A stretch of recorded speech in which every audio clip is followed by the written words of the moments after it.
Okay, so I've just hopped in this roof to do an inspection for somebody. I was just here replacing a whirlybird for them, and you can see they've got the cellulose fibre insulation in the house. And if I break this apart a little bit, you can see it's a slightly different colour underneath.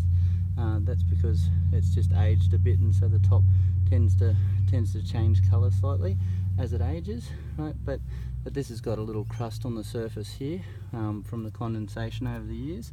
And so, but importantly, and that's just disturbed where I climbed in, it's a pretty good job. They've missed a little bit there, but mostly around the job it's a tiny little bit low in there.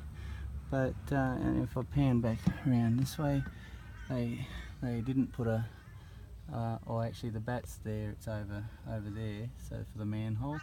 But it's not very clean on top of the manhole. That could be clean and have a bat put on top of it properly.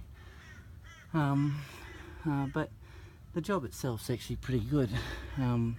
There's their 100mm joists, and so it's up to the tops of the joists mostly.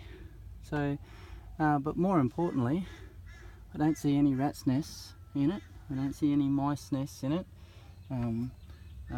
It's still sitting up here doing its job well, and it hasn't moved around or settled or anything. And it's been in here for 10 years now, and I can assure you that if this was polyester bats or fiberglass bats, I'd be able to see rats and mice nests or evidence of them in the roof. So anyway, I'm going to hop out and let the owner know that their house is insulated properly, and that they've got a good product in here.